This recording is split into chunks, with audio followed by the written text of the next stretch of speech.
about the start of Pride, it wasn't just celebrating, it was saying, we demand dignity.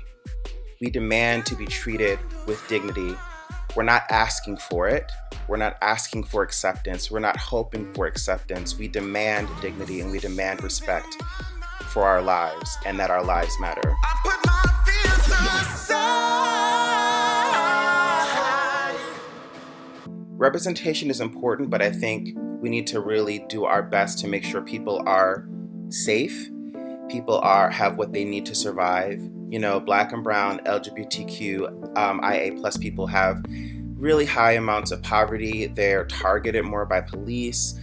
They're just, I think that for me, Pride is about, like, I can hold my head up in my community. Like, can you walk around in your community and say, I did what I could to protect the people in my community that are vulnerable? I would want to be able to take pride in knowing I did that for my community. I don't know if people understand how much violence queer and trans people face. There's so much that happens, and we have to kind of have a tide that's even higher, a frequency of action that's even higher and more constant to combat that. You know, in the US, Asian American people have been experiencing high rates of violence, right? And we all are very concerned about this. And there are two hashtags that were created. One was Stop Asian Hate and Protect Asian Lives.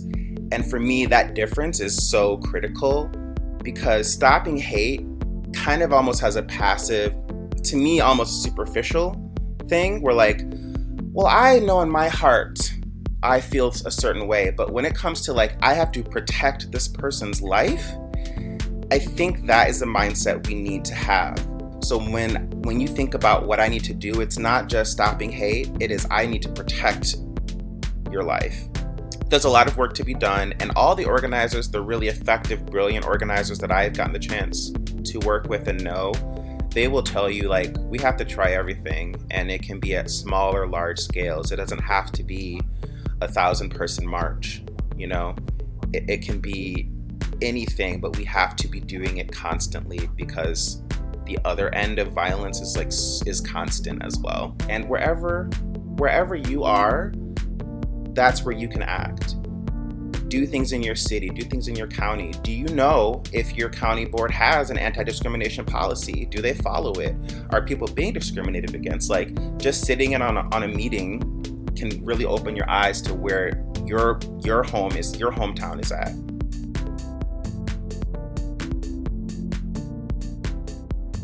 I think I like art that's disruptive, and so I like to do things that are disruptive. That's just like me.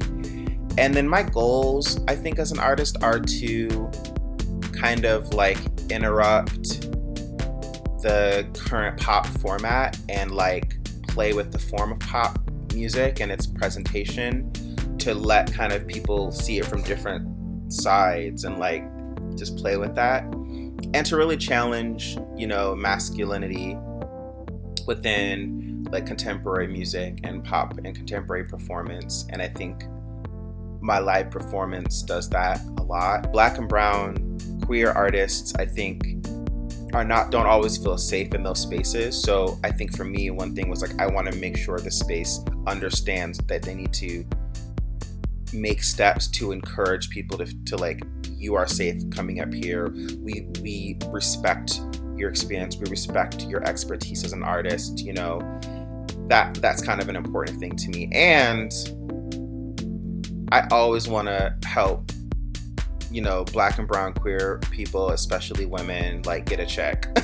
That is very important to me. So if I can get some resources that I have access to someone, you know, like an artist in Detroit who is a Black woman who I think is really brilliant, who makes all this culture but does not get all the access to the resources, like I want to do that. I am all over social media. Just look my name up at Tunde Olaniran on all platforms, and you can search any music streaming platform to find me. I'm also on places like Bandcamp, so you can find my music there. I'm working on some incredible projects, like a film project, a museum exhibition. So if you're someone that's interested in doing a larger support and larger donation to support a larger piece of work for a queer artist, contact me. You can hit me up, tundeolaniran.com. But otherwise, just find me on socials.